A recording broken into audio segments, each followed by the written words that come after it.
Hello students, आज इस division channel की ओर से मैं आप सभी 10th क्लास के स्टूडेंट्स के लिए एनसीईआरटी सॉल्यूशंस लेकर आई हूँ 10th साइंस चैप्टर 12 इलेक्ट्रिसिटी का। और इस पीडीएफ में इस वीडियो में मैं आप सभी को इनटेक्स क्वेश्चन के सॉल्यूशन देने वाली हूँ। तो लास्ट तक आप मेरे साथ बने रहिए और मेरी वीडियो को लाइक कीजिए आपको अगर पसंद आए तो, साथ साथ अपने दोस्तों को भी शेयर कीजिए और नए चैनल पर जो बच्चे आए हैं वो हमारे चैनल को ज़रूर सब्सक्राइब करें। तो बिना टाइम वेस्ट किए मैं स्टार्ट करती हूँ। सबसे पहला जो क्वेश्चन है पेज नंबर 200 पर है और ये क्वेश्चन कह रहा है what does an electric circuit mean. एक इलेक्ट्रिक सर्किट का क्या मतलब होता है, क्या मतलब है इसका इलेक्ट्रिक सर्किट का। तो देखिए कि इलेक्ट्रिक सर्किट क्या है, एक सर्किट है ना। इलेक्ट्रिक सर्किट एक सर्किट जिसमें कि इलेक्ट्रिकल डिवाइसेस हो और वो आपस में एक दूसरे से कनेक्टेड हो कंडक्टिंग वायर से। इस तरीके का जो सर्किट होता है हम उसको बोलते हैं इलेक्ट्रिक सर्किट। और इसको हम ये भी बोल सकते हैं कि ये कंटिन्यूअस और क्लोज पाथ होता है जहाँ पे इलेक्ट्रिक करंट फ्लो होता है। दोनों ही लैंग्वेज सही हैं, आप कोई भी जो आपको सूटेबल लगे वो आप उसको यूज़ कर सकते हैं। कि हमारा जो एक इलेक्ट्रिक सर्किट है वो कंटिन्यूअस और क्लोज पाथ है। देखिए हर जगह से बंद रहता है, ये कहीं से खुला रहेगा तो यहाँ से क्या होगा जैसे ये बैटरी है तो ये पॉजिटिव साइन होता है, ये नेगेटिव होता है, पॉजिटिव से नेगेटिव की ओर फ्लो होता है करंट।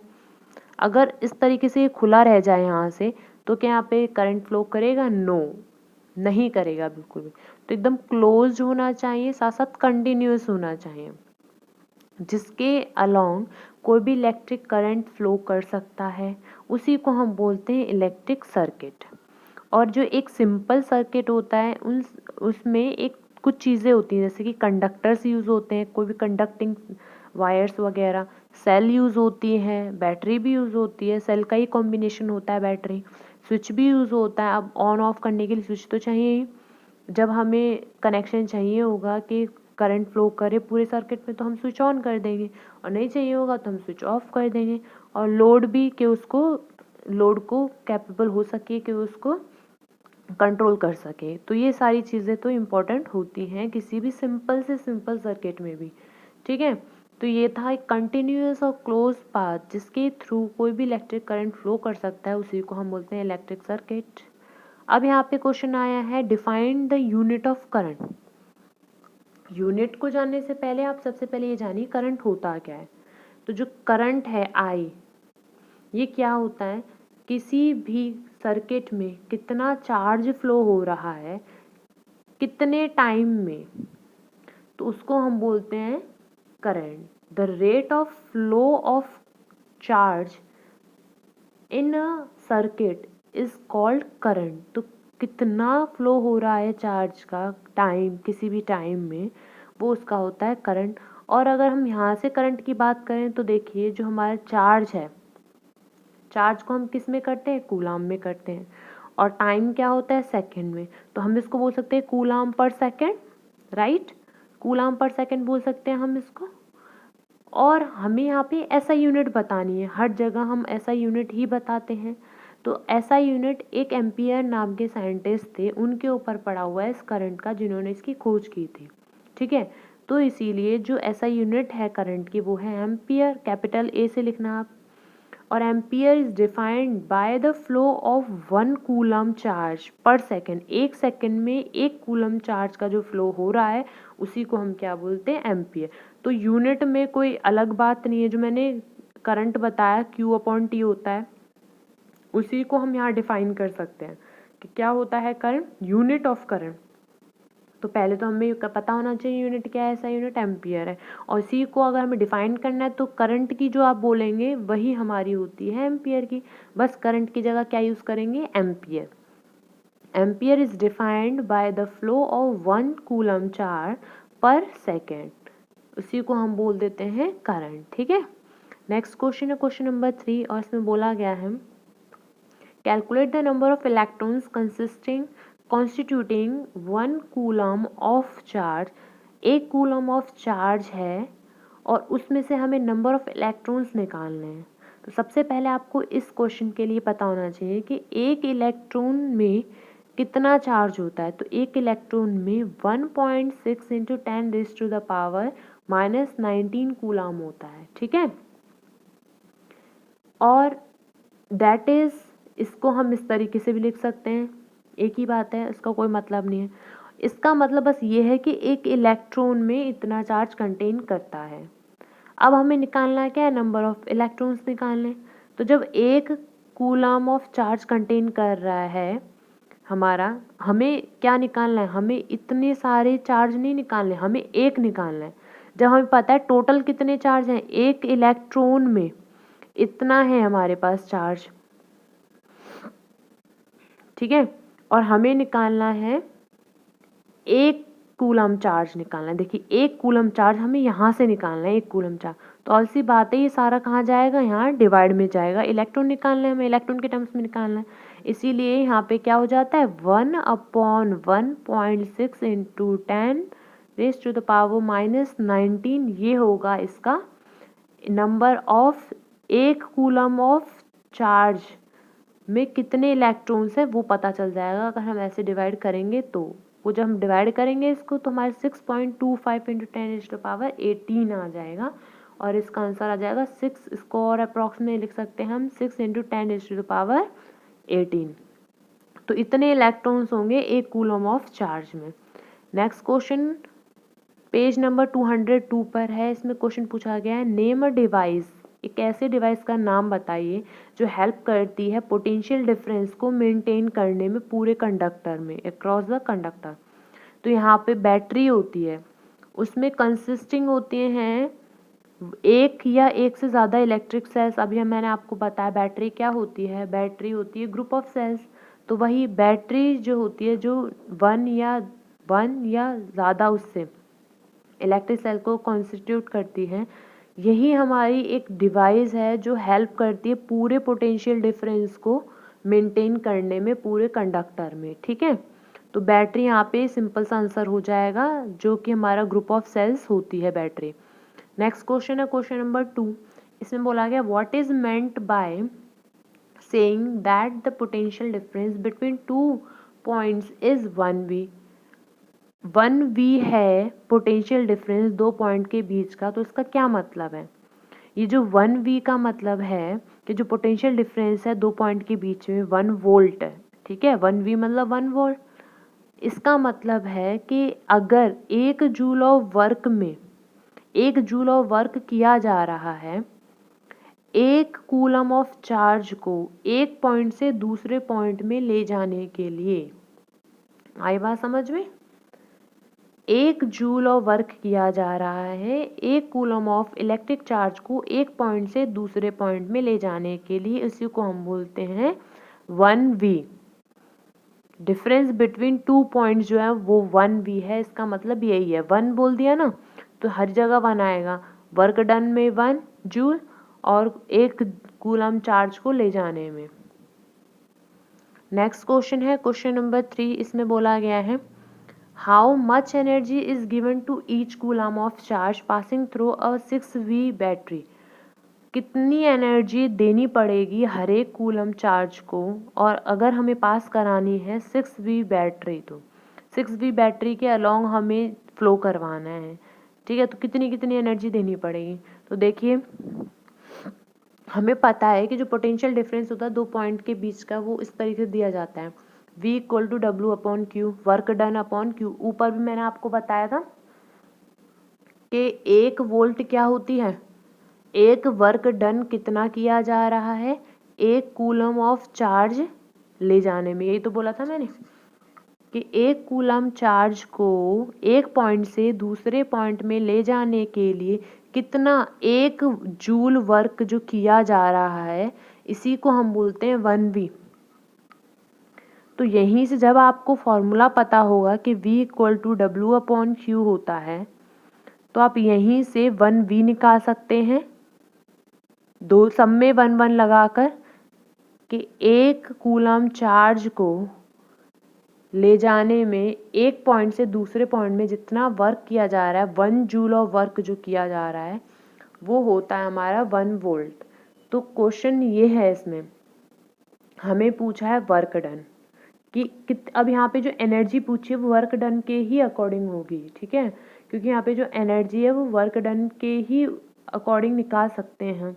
तो हम V जो है हमारा W/Q होता है, जैसे हम यहाँ पे देख रहे हैं है ना, और यहाँ से जब W निकालेंगे तो V × Q हो जाएगा। और हमारे पास V की वैल्यू दी है 6V, और हमारे पास जो चार्ज है वो 1 कूलम चार्ज है।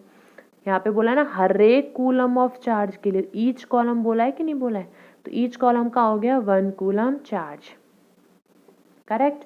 तो यहाँ पे दोनों को मल्टीप्लाई कर देंगे तो यहाँ पे जो वर्क डन है वो in the form of energy है, तो यहाँ पे 6 जूल एनर्जी देनी होगी हर एक कूलम ऑफ चार्ज को पास कराने में 6V बैटरी के जरिए, ठीक है। अब नेक्स्ट क्वेश्चन है हमारा पेज नंबर 209 पर।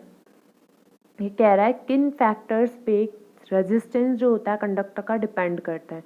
तो देखिए रेजिस्टेंस आपको पता हो अगर आपने पढ़ा हो, वैसे मैं आपकी नई वीडियो भी बनाऊंगी इसकी PDF की कि जिसमें कि आपके सारे ही नोट्स वगैरह हों, उस वीडियो को भी आप ज़रूर देखना।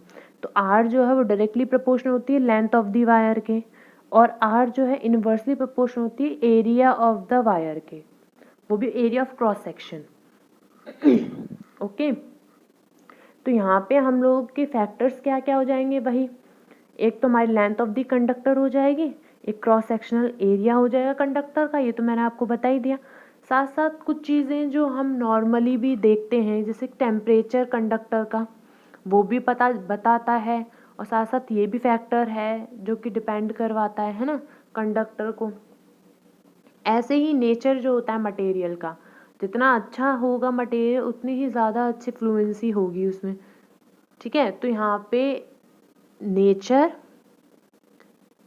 लेंथ कंडक्टर की, नेचर कंडक्टर का, क्रॉस सेक्शनल एरिया कंडक्टर का, और टेम्परेचर कंडक्टर का, ये 4 मेन फैक्टर्स होते हैं जो रेजिस्टेंस जो होता है कंडक्टर का इन पे डिपेंड होता है, ठीक है, इन 4 फैक्टर्स पर।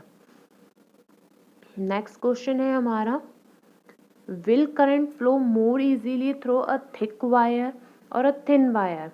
ये बताइए कि जो करंट है वो आसानी से मोटे वायर में ज़्यादा चलेगा, इजीली फ्लो कर पाएगा, कि थिन एकदम पतले से वायर में।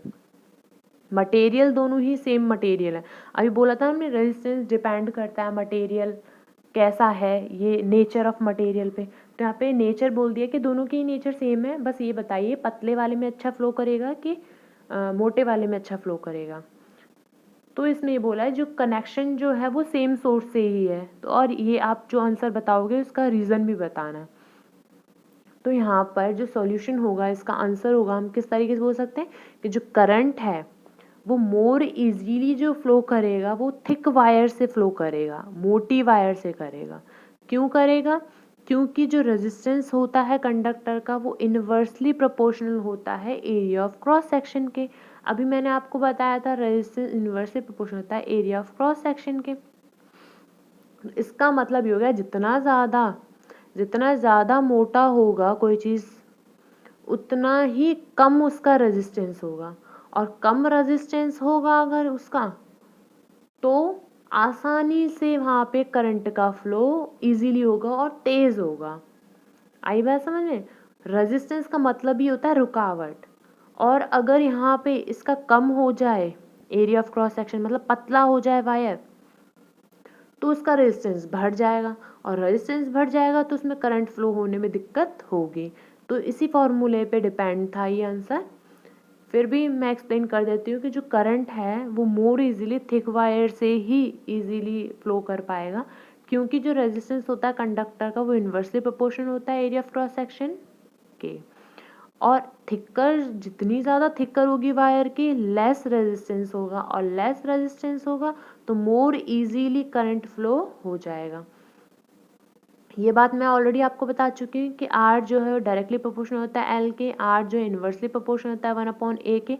दोनों को कंबाइन करके जो बनता है वो बनता है हमारा R डायरेक्टली प्रोपोर्शनल L/A के, और इस डायरेक्टली प्रोपोर्शनल को जब हटाया जाता है इक्वल टू का साइन के लिए तो यहाँ पे एक कांस्टेंट लगता है जिसको हम बोलते हैं रेजिस्टिविटी कांस्टेंट रो, ठीक है।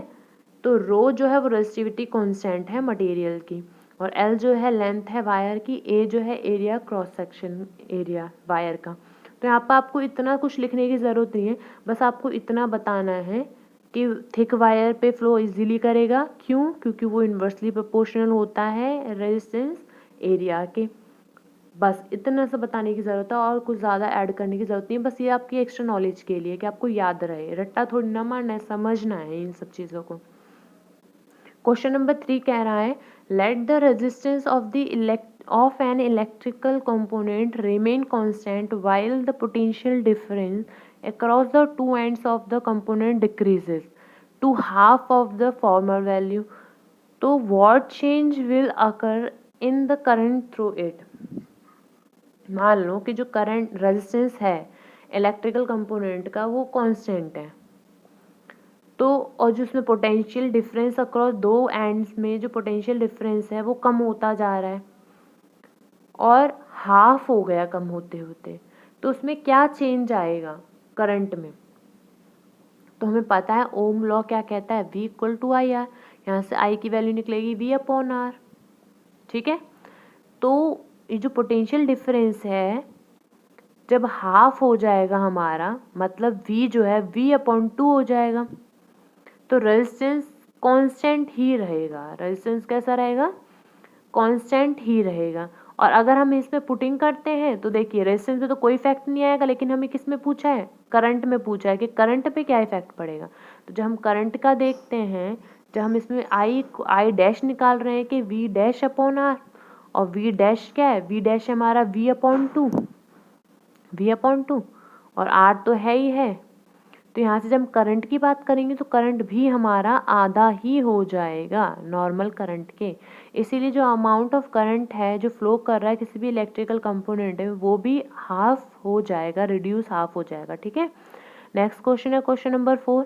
इसमें बोला गया है why are coils of electric toaster and electric heaters iron made of an alloy rather than a pure metal. जो कॉइल्स होती हैं इलेक्ट्रिक टोस्टर की और इलेक्ट्रिक आयरन्स की, वो अलॉय से बनाई जाती हैं, प्योर मेटल से नहीं बनाई जाती हैं। तो क्यों ऐसा होता है? तो देखिए जो मेल्टिंग पॉइंट होती है अलॉय की वो बहुत ज़्यादा हाई होती है, प्योर मेटल से बहुत ज़्यादा हाई होती है, क्योंकि उनकी हाई रेजिस्टिविटी होती है। और इसी कारण के वजह से हम हाई टेम्परेचर भी हो जाए तब भी जो अलॉयज़ हैं वो मेल्ट नहीं करते आसानी से, जबकि नॉर्मल जो हमारे मेटल्स हैं वो मेल्ट कर जाते हैं अलॉयज़ की कंपैरिजन में। इसीलिए हम क्या यूज़ करते हैं? अलॉयज़ यूज़ करते हैं रेदर देन प्योर मेटल्स। ठीक है, आई होप आप सभी को समझ में आ रहा होगा, और आ रहा है तो प्लीज़ लाइक का बटन ज़रूर दबाइए, साथ साथ अपने दोस्तों को भी शेयर कीजिए, और जो नए आए हैं वीडियो देख रहे हैं नए बच्चे, हमारे चैनल को ज़रूर सब्सक्राइब करें। दोबारा समझा देती हूँ अगर किसी को नहीं समझ में आया हो। तो इसमें क्वेश्चन ये बोला गया है जो इलेक्ट्रिक टोस्टर और इलेक्ट्रिक आयरन्स की जो कॉइल्स होती हैं वो अलॉयज़ से बनती हैं और प्योर मेटल से नहीं बनती। तो क्यों अलॉयज़ से बनती है और प्योर मेटल से क्यों नहीं बनती? तो जो अलॉयज़ होते हैं उनकी हाई मेल्टिंग पॉइंट होती है, बहुत ज़्यादा, इतनी हाई होती है कि बहुत बड़े बड़े टेम्परेचर पे भी, हाई टेम्परेचर पे भी जो अलॉयज़ हैं आसानी से मेल्ट नहीं करती, जबकि हमारे नॉर्मल प्योर मेटल्स जो होते हैं वो आसानी से मेल्ट कर जाते हैं। इसीलिए हम उनको अलॉयज़ से बनाते हैं। नेक्स्ट क्वेश्चन है क्वेश्चन नंबर 5। इसमें बोला गया है use the data in the table given below and answer the following. ये जो टेबल दिया हुआ है इसको यूज़ करो और आंसर करो, जो दिया क्वेश्चंस दिए गए हैं इनके आंसर करो। तो देखिए सबसे पहला क्वेश्चन है इसमें ए पार्ट कि which among iron and mercury is better conductor. इनमें से सबसे बेटर कंडक्टर क्या होगा और क्यों होगा? तो जो आयरन की रेजिस्टिविटी है वो उस ऊपर जो टेबल दिया होता है उसमें से 10.0 इंटू 10⁻⁻⁸ है। ठीक है, रेजिस्टिविटी ओम में। और रेजिस्टिविटी देखिए मरकरी की तो 94.0 इंटू 10⁻⁸ ओम है। यहाँ पे जो मरकरी की रेजिस्टिविटी बहुत ज़्यादा है आयरन से, इस ये बताता है कि जो आयरन है वो बेटर कंडक्टर है मरकरी से। ठीक है, जिसकी ज़्यादा हाई रेजिस्टिविटी होगी वो ज़्यादा बेटर होगा कंडक्ट नेक्स्ट क्वेश्चन था कि which material is best conductor, कौन सा जो कंडक्टर है वो बेस्ट मटेरियल होगा। तो इट कैन बी ऑब्जर्व, हमने टेबल 12.2 में देखा कि जो रेजिस्टिविटी है सिल्वर की बहुत कम है, तो इसीलिए वो बेस्ट कंडक्टर होगा। कंडक्टर क्या होते हैं, जो कंडक्ट करवाते हैं, है ना। तो आयरन भी कंडक्टर है अच्छा, साथ साथ सिल्वर भी है, लेकिन आयरन से भी ज़्यादा बेस्ट कौन है, सिल्वर है, ठीक है। तो इसीलिए बेस्ट की बात पूछिए तो हम सिल्वर का नाम बताएंगे। नेक्स्ट क्वेश्चन है हमारा पेज नंबर 213 पे, इसमें बोला गया है draw systematic diagram of a circuit consisting of a battery. एक डायग्राम बनानी है हमें, उसमें 3 बैटरी हों, सेल्स भी हों, साथ साथ रजिस्टर हो 5 ओम का, 8 ओम का और 12 ओम रजिस्टर हो, और उसमें एक प्लग की हो। इन सभी को हमें सीरीज में लगाना है, सीरीज होते हैं जो लगातार होते हैं, ठीक है। तो जैसे अगर हम यहाँ पे सर्किट डायग्राम देखें तो देखिए सीरीज में लगाना था, तो ये हमारे ओम 5, 8 और 12 तीनों ही सीरीज में लगातार है। और यहाँ पे हो गई बैटरी, हमेशा जो करंट फ्लो होता है पॉजिटिव टर्मिनल से नेगेटिव टर्मिनल की होता है, और जो बड़ा वाला होता है वो हमारा पॉजिटिव टर्मिनल ही होता है, इसीलिए एरो का साइन बना दिए, जो करंट फ्लो हो रहा है वो इस तरीके से हो रहा है। और ये है हमारी प्लग की, इस तरीके से ही शो करते हैं प्लग की को, ठीक है। नेक्स्ट क्वेश्चन है क्वेश्चन नंबर 2, इसमें बोला है redraw the circuit of question number 1 को हमें दोबारा से ड्रॉ करना है, अभी जो हमने किया था पुटिंग, इसमें एक एमएमीटर और डालना है ताकि मेजर हो सके करंट रेजिस्टर्स के थ्रू और वोल्ट मीटर के थ्रू, और वहाँ से पोटेंशियल डिफरेंस हो 12 ओम भी इसमें लगाना है, तो हमें ये सारी चीज़ें पोटेंशियल डिफरेंस भी इसमें से मेजर करना है। तो what would be the readings क्या होंगे एमएमीटर की और वोल्ट मीटर की। एमएमीटर करंट नापता है, वोल्ट मीटर वोल्टेज नापता है, पता होगा सबको। तो देखिए, और एक और बात, खास बात, कि अगर जो वोल्ट मीटर होता है वो पैरेलली अरेंज होता है, वोल्ट मीटर पैरेलली अरेंज होता है, और जो एमएमीटर होता है सीरीज में अरेंज होता है, इस बात को ज़रूर याद रखिएगा। तो यहाँ पे देखिए कि ये सीरीज में लगे हुए हैं रेजिस्टेंस, ये सीरीज में, ये सीरीज में, और ये भी सीरीज में है, लेकिन वोल्ट मीटर कैसे लगे हुए हैं, पैरेलली अरेंज है, ठीक है। तो यहाँ पर अगर हम बात करें कि जो रिक्वायर्ड सर्किट डायग्राम है, इसमें टोटल वोल्टेज कितनी होगी, कितनी वोल्टेज है, 3 × 2 मतलब 6 वोल्टेज है इसमें। यहाँ पे वोल्टेज कितनी दिख रही है, 6 वोल्टेज। फिर नेक्स्ट में टोटल रेजिस्टेंस की बात करें, सीरीज में है, सीरीज में हम नॉर्मली ऐड कर देते हैं, अगर पैरेलल होता तो पैरेलल में हम इस तरीके से ऐड करते 1/R1 रिजल्टेंट का, 1/R2, 1/R3 जितने भी होते हैं, यहाँ पे सिर्फ 3 है तो 3 का ही मैंने दिखाया। सीरीज में है, तीनों को प्लस कर दिया, 25 आ गया ओम। एमएमीटर की जो रीडिंग है, एमएमीटर क्या नापता है, करंट नापता है, तो करंट सबको पता है =VR होता है। V 6 दिया हुआ है, R 25 दिया हुआ है, दोनों को पुट किया 0.24 एममीटर आ गया। वोल्ट मीटर सबको पता है वोल्टेज नापता है, वोल्टेज क्या होता है, V जो है IR होता है, I दिया हुआ है ऊपर से 2.88, करंट, और R, अच्छा ये पूरा निकल के आया ना, यही वाला हमें करंट यूज़ करना है इसमें, और जो हमारा R है वो 12 ओम है। सिर्फ 12 ओम से ही तो पूछा था, सारे से नहीं पूछा कंबाइंड फॉर्म में। उसमें लास्ट क्वेश्चन में देखना, इसमें लास्ट लाइन में बोला हुआ है 12 ओम से उसकी वोल्ट मीटर निकालना है, रीडिंग वोल्ट मीटर की, तो इसीलिए हमने सिर्फ और सिर्फ 12 ही पुट किया है, इसीलिए 2.88 वोल्ट आ गया है। अब नेक्स्ट क्वेश्चन है पेज नंबर 216 पर, इसमें मतलब जज द इक्विवेलेंट रेजिस्टेंस को जज करना है जब ये कनेक्ट हो पैरेलल में। तो पैरेलल में आपको बताई हूँ किस तरीके से करते हैं। इक्विवेलेंट रेजिस्टेंस क्या हो जाता है, 1/R1 + 1/R2 जितने भी दिए हूँ, तो पहले वाले में 2 दिए हुए हैं।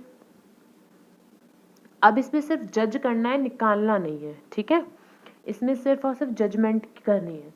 तो अगर हम यहाँ से देखेंगे तो यहाँ से जो हमारा इक्विवेलेंट रेजिस्टेंस है मे बी कहाँ कैसे आ सकता है, तो ये लेस देन आएगा। वैसे हम इसको सॉल्व भी कर लें तो कोई प्रॉब्लम थोड़ी है, अभी मैंने बताया 1/1, 1/10⁶, और इसका जब हम एलसीएम लेंगे, पूरा सॉल्व करेंगे, तो कितना आ जाएगा 10⁶ प्लस 1/10⁶, और इसको जब सॉल्व करेंगे हम, तो ये आ जाएगा 1000001/1000000, है ना। और ये पूरा करने के बाद जब r निकालेंगे तो जैसे इसका उल्टा कर देंगे, इधर चला जाएगा, इधर चला जाएगा, क्योंकि 1/r था। और जब हम इसको पूरा सॉल्व करेंगे ना, तो ये कुछ इस तरीके से आएगा, 0.9 करके आएगा, है ना। तो हम देख सकते हैं कि जो हमारा ये रेजिस्टेंस है, नहीं, ये कितना हो जाएगा, ये हमारा 1 ओम से लेस देन हो जाएगा। हम देख रहे हैं ना, कम ही तो है, लेस देन ही तो आएगा, पॉइंट में आएगा, पॉइंट करके कुछ आएगा, है ना। तो ये हमारा 1 ओम से कम है। ऐसे जब दूसरे वाले में हम चेक करेंगे, तो इसमें तीनों है, 1, 1/10⁻3, 1/10⁶। एलसीएम लेके जब पूरा सॉल्व करेंगे, तो ये वाला आएगा 0.9 ओम के फॉर्म में। तो हम देख रहे हैं ये भी हमारा 1 से कम है, और ऊपर वाला भी हमारा 1 से कम है। आप इसको सॉल्व करके भी देख सकते हैं। नेक्स्ट क्वेश्चन है, एक इलेक्ट्रिक लैम्प है जिसका 100 ओम है, जिसका रेजिस्टेंस। एक टोस्टर है जिसका रेजिस्टेंस है 50 ओम, और एक वाटर फिल्टर जिसका रेजिस्टेंस है 500। इन सभी को पैरेलली अरेंज किया है एक सोर्स वोल्टेज 220 वोल्टेज से। तो ये बताइए क्या उसका रेजिस्टेंस होगा इलेक्ट्रिक आयरन का, सेम सोर्स से लगाए जाने पर, और कितना इसमें करंट फ्लो करेगा तीनों अप्लायंसेस में, एंड क्या करंट होगा उसका, ये भी पूछा है। तो सबसे पहले पैरेलली अरेंज किया है, तो हम रिजल्टेंट निकाल लेंगे। R1 R2 R3 तो दिए हुए हैं। R1 हमारा 100 ओम दिया हुआ, R2 50, R3 500। तो जब इक्वलेंट निकालेंगे, पैरेलली अरेंज है, तो 1/R equivalent equal to 1/R1, 1/R2, 1/R3, तीनों को प्लस कर देंगे, और करने पे 1/100, 1/50, 1/500 आ गया। इसको सॉल्व करने पे 16/500 हो गया, और पूरा इसको रिजल्टेंट करने पर 31.25 ओम आ गया। यहाँ पे जो रेजिस्टेंस है इलेक्ट्रिक आयरन की, वो इक्वलेंट है हमारे रेजिस्टेंस ऑफ 3 अप्लायंसेस के, जो कि कनेक्टेड है पैरेलल में, और इसका आंसर आया 31.25 ओम। और यहाँ पे V दिया हुआ है 220। अब हमें क्या निकालना है, करंट और निकालना है। इसका करंट होता है V/R, V 220 है और R 500 है, ठीक है, अपॉन 16। अभी हमने यहाँ पे क्या निकाला था, पूरा इसमें पुटिंग कर दिए, तो यहाँ से हमारा I क्या आ गया, 7.04 आ गया है। हमने I कैसे निकाला है, यहाँ पे V/R, तो यहाँ पे डायरेक्टली आप पुट कर लीजिए 220 अपॉन, जो आंसर आया था 31.25 आया था। यहाँ पे दोबारा से वही काम हुआ है, ठीक है, आपको ये करने की जरूरत नहीं, डायरेक्टली पुट कर लोगे तो आपका वही आंसर आएगा 7.04, सेम ही आएगा एम्पियर, ठीक है। इतना ज़्यादा करने की जरूरत नहीं, दो चीज़ें निकालनी है आपको, रिजल्टेंट R निकालना है, पैरेलली अरेंज हो जा इक्वलेंट वाला, साथ साथ आपको I निकालना है। इतना कुछ निकालने की इसमें ज़रूरत नहीं है, ठीक है, बस। नेक्स्ट क्वेश्चन है क्वेश्चन नंबर 3। इसमें बोला गया है, what are the advantages of connecting electrical device in parallel with the battery instead of connecting them in the series. Parallelly जब अरेंज करते हैं इलेक्ट्रिक एप्लायंसेस को, तो क्या बेनिफिट है, क्या एडवांटेज है, और सीरीज में करते हैं तो क्या नुकसान है, क्यों सीरीज में नहीं करते। तो आई थिंक आप सारे बॉयज़ को आई थिंक पता होगा ये चीज़, वैसे गर्ल्स भी बहुत जानती हैं, आजकल तो सब इक्वल ही हैं। क्या होता है, जब सीरीज़ में अगर कोई चीज़ें कनेक्टेड हैं, तो अगर एक चीज़ ख़राब हो गई तो सारी ही चीज़ें ख़राब हो जाएंगी, एक दूसरे से कनेक्टेड है क्योंकि वो एक लाइन से।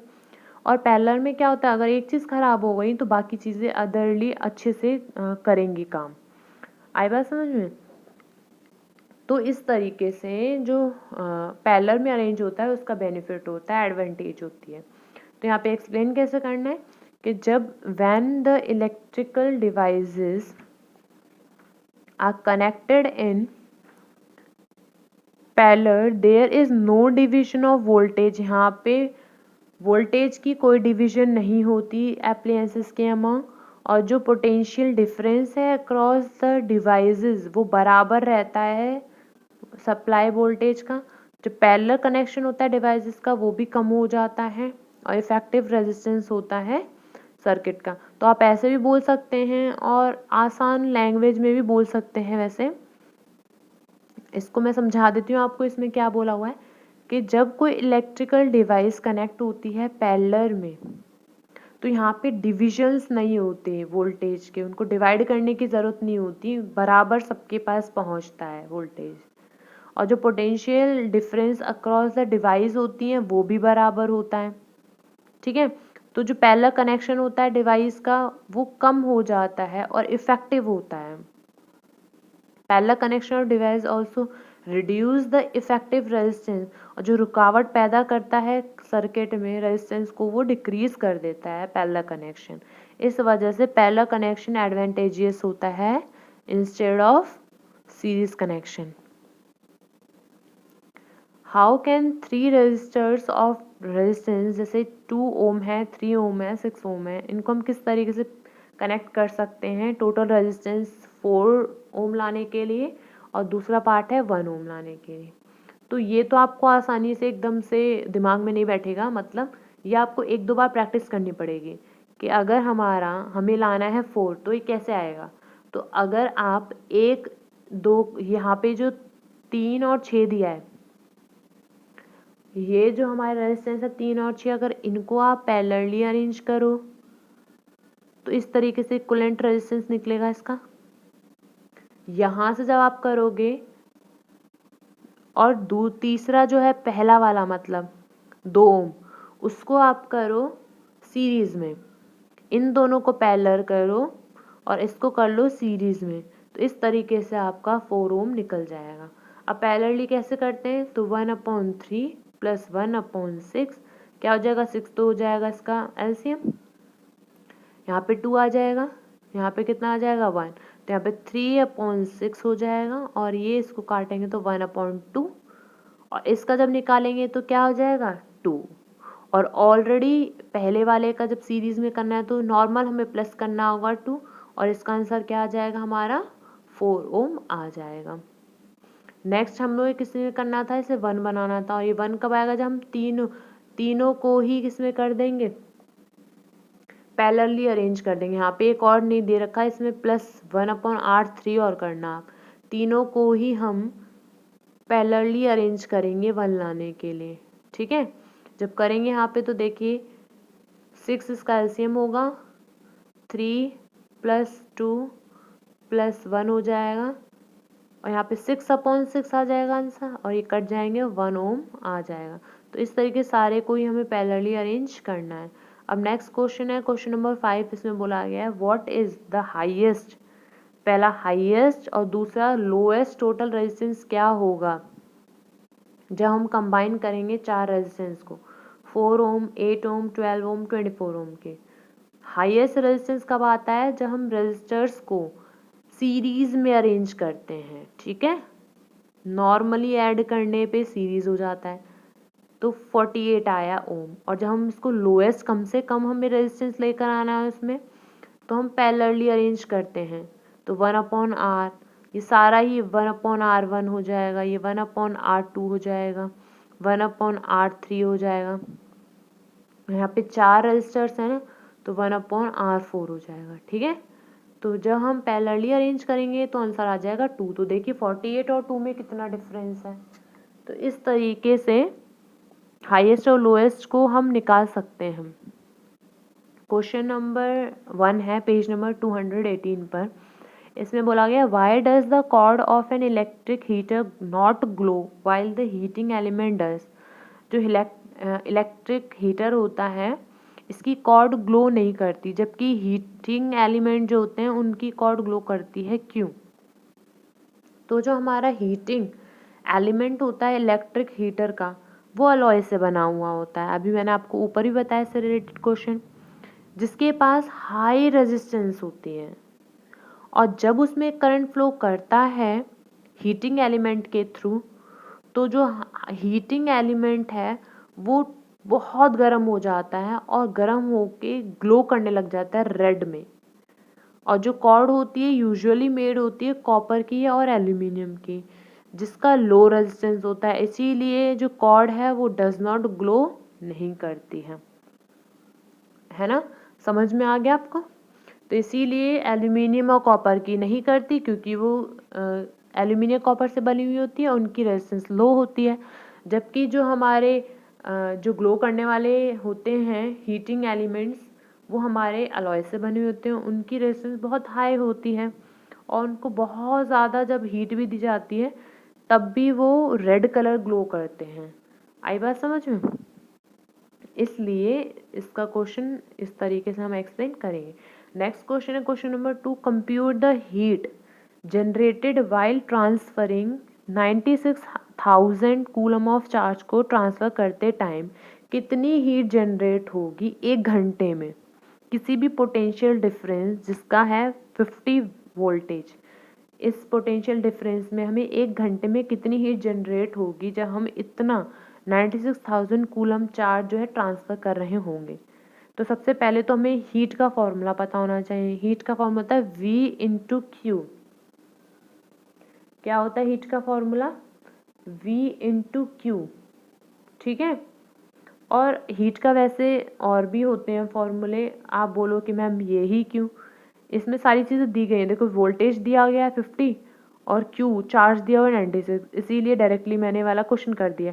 अदरवाइज हमारा एच जो है I² R भी होता है, I²RT भी होता है।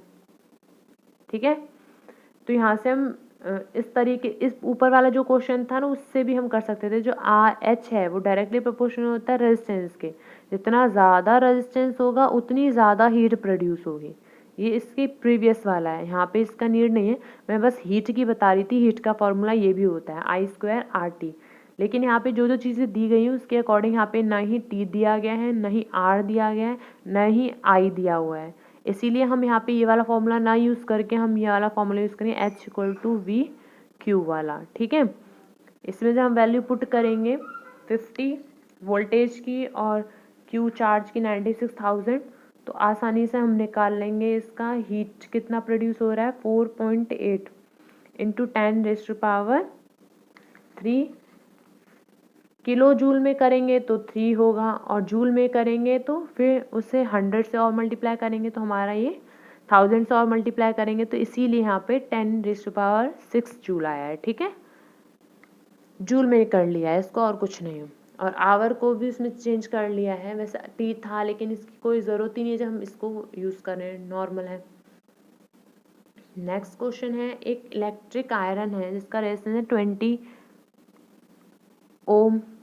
ये 5 करंट एम्पियर यूज़ कर रही है, तो हमें इसका हीट डेवलप पूछा है। अब यहाँ पे क्या क्या चीज़ें दी गई हैं? R दिया हुआ है, I दिया हुआ है, और क्या दिया हुआ है? T टेम्परेचर, कहाँ T टाइम होता है। ठीक है, T क्या होता है? टाइम दिया है। तो यहाँ पे हम लोग क्या फॉर्मूला यूज़ कर सकते हैं? H=IR। यस, ये वाला यूज़ कर सकते हैं I²RT, क्योंकि हमारे पास I भी है 5, R भी है 20 और T है 30 सेकेंड। तो सबको पुट करने के बाद हमारा क्या आ जाएगा? 1.5 इंटू 10⁻⁴ जूल हीट प्रोड्यूस होगी। नेक्स्ट क्वेश्चन है पेज नंबर 220 पर। इसमें बोला है what determines the rate at which energy is delivered by a current. क्या चीज़ डिटरमाइन करती है रेट जिस पर एनर्जी डिलीवर होती है करंट के द्वारा? तो जो इलेक्ट्रिक पावर होती है, इलेक्ट्रिक पावर रेट होती है कंजप्शन ऑफ इलेक्ट्रिकल एनर्जी की। इलेक्ट्रिकल एप्लियंसेस से कितनी इलेक्ट्रिकल एनर्जी यूज़ की जा रही है, कंज्यूम की जा रही है, तो कौन बताता है? वो इलेक्ट्रिक पावर बताती है। इसीलिए जो रेट होता है जिसके द्वारा डिलीवर की जा रही है करंट, उसको हम बोलते हैं पावर ऑफ द एप्लियंसेस। क्या बोलते हैं? Power of the appliances. हम यहाँ पे पावर अगर यहाँ पे बात करें तो पावर होती क्या है, P equal to VI sorry, P equal to VI। तो यहाँ पे जो रेट है जिसके द्वारा एनर्जी डिलीवर की जा रही है करंट से, उसको हम बोलते हैं पावर। तो यहाँ पे क्या है, V और I। तो करंट कितना पास हो रहा है कितने वोल्टेज में, वो उसकी पावर है, ऐसे बोलेंगे। या आप ये भी बोल सकते हैं जो यहाँ पे लिखा गया है, और ये भी बोल सकते हैं जो मैं बता रही हूँ। तो जो पोटेंशियल डिफरेंस है V, वो डिटरमाइन करती है पावर कितनी डिलीवर की जाएगी किसी भी करंट के द्वारा। दोबारा बता देती हूँ, जो रेट जिसके द्वारा एनर्जी डिलीवर की जाती है करंट को, उसको हम बोलते हैं पावर। और इसको हम कैसे देते हैं, P इक्वल टू VI से देते हैं। अब यहाँ पे V क्या है, ये है पोटेंशियल डिफरेंस V, और I है हमारा करंट। इस वजह से जो पोटेंशियल डिफरेंस V है वो डिटरमाइन करती है पावर कितनी डिलीवर की जाएगी करंट के द्वारा। नेक्स्ट क्वेश्चन है क्वेश्चन नंबर 2। इसमें बोला गया है एक इलेक्ट्रिक मोटर है, वो 5 एम्पियर ले रही है 220 वोल्टेज में पोटेंशियल डिफरेंस लाइन में। तो डिटरमाइन करो पावर ऑफ मोटर क्या होगी, P क्या होगी। तो मैंने आपको बताया P क्या होती है, P होती है VI होती है। तो वही फॉर्मूला इसमें यूज़ कर लेंगे, V रख देंगे I रख देंगे, तो ये 1100 वॉट हो गया। और एनर्जी कंज्यूम क्या होती है, एनर्जी जो कंज्यूम हो रही है वो होती है P इंटू T, कितनी पावर थी और कितने टाइम में। तो टाइम जो वो 2 आवर का दिया हुआ था, और 1 आवर में कितने सेकेंड होते हैं, सबको पता है 3600 होते हैं। तो 2 में कितने हो जाएंगे, उसको 2 से मल्टीप्लाई कर देंगे तो हमारा 7200 आ जाएगा। और इस वजह से हम यहाँ पे एनर्जी कितनी कंज्यूम होगी, P इंटू T रख के हमारा जाएगा 7.2 इंटू 10⁵ जूल। बहुत लेंदी वीडियो थी ये, चलो कोई नहीं, बट आप कट करके देख लेना जैसे भी आपसे स्वीटेबल लगे आपको। तो आई होप आप सभी को पसंद आई होगी मेरी वीडियो। अपने दोस्तों को शेयर करना ना भूलें, साथ साथ कमेंट लिखिए आपको क्या कोई प्रॉब्लम हो अगर इस वीडियो से रिलेटेड, या अगर कोई अदर वीडियो चाहिए हो तो वो भी हम आपकी ज़रूर प्रॉब्लम को सॉर्ट आउट करेंगे। तो thank you for watching this video.